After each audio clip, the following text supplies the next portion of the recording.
Oh look, a random assortment of barbells for us to talk about. Today we are going to discuss a very gripping topic, a subject that has caused a lot of friction in the lifting world for a number of years, and that is the topic of the knurl, the grippy section of the bar, specifically the center knurl. And why, if you're shopping for a bar, or if you're just at a gym and you're looking for a bar on which to train, you might want to be looking for a bar that actually has a center knurl. And if you can't find a bar that has a center knurl, or if you already own a bar that doesn't have a center knurl, how you can create kind of a makeshift center knurl in the meantime. So we've got an assortment of barbells here. This is the starting strength bar from Texas Power Bars. It has a center knurl. This is the Ohio Power Bar from Rogue Fitness, also has a center knurl. This bar is from, again, Faster. It does not have a center knurl. And then these last two bars are both from Rogue. They're both dedicated weightlifting bars. This is the men's bar and this is the women's bar. You'll notice that the men's bar has a center knurl and the women's bar doesn't. So what's the purpose of a center knurl? Because if you're new to lifting and you're shopping for a bar, this is important to know. Not particularly exciting, but it's important.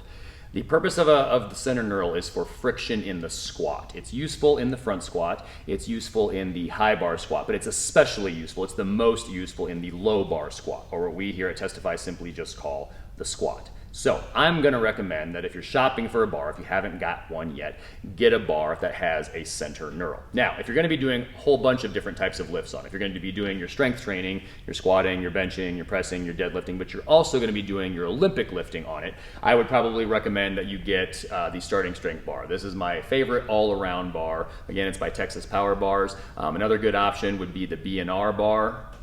That's sold by Rogue Fitness.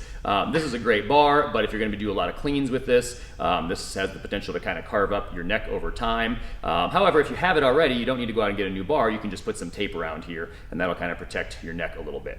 A lot of people for Olympic lifting, if they're doing a lot of Olympic lifting, they will actually prefer a bar for training that doesn't have a center knurl. And you'll see that this one does not have a center knurl right here. That way you don't carve up your neck. Interestingly enough, in competition, a men's bar is actually required to have a center knurl. That rule is kind of routinely ignored in local competition, but if you're going to see or compete at a national meet or an international meet, you will always see the men's bar have a center knurl. The women's bar is not required to have a center knurl, so you will never see a women's bar with a center knurl. Somebody should probably be offended by this, but so it is.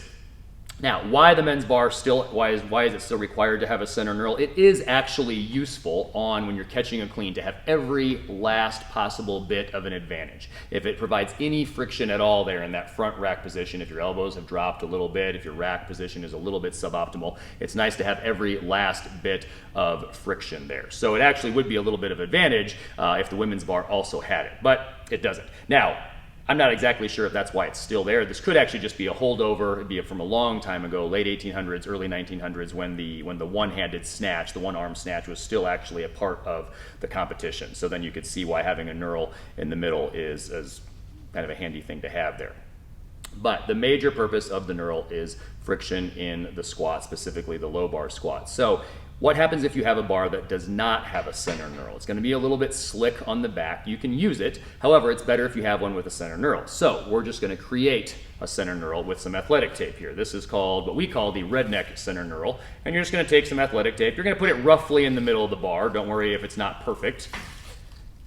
This is not a fashion competition here. It's a little bit easier to do if you're not doing this with a whole bunch of other barbells immediately above it and below it like I'm doing here. You have a little more room to work with. You'll notice I didn't center this real well. It's okay, but I'm not going to trust this tape to be the middle of the bar. I'm still going to trust my knurl markings here as well as my knurl markings here for my grip. That's what I'm going to trust to help me center myself as I go underneath the bar to squat. However, this tape will provide some pretty darn good friction. It will very closely mimic the effects of a center knurl so that this will help stick to your back. So, major takeaways here. If you're shopping for a bar, I'm going to recommend that you get a bar that has a center knurl. If you already have a bar that doesn't, feel free to use the Redneck center knurl anytime. If you're training at a commercial gym, of course, take the tape off afterward before somebody else uses it. So we hope this was useful. If it was, you know the drill. Leave a comment below or give us a thumbs up, and please subscribe. We will see you next time. As always, we hope this helps you get stronger and live better.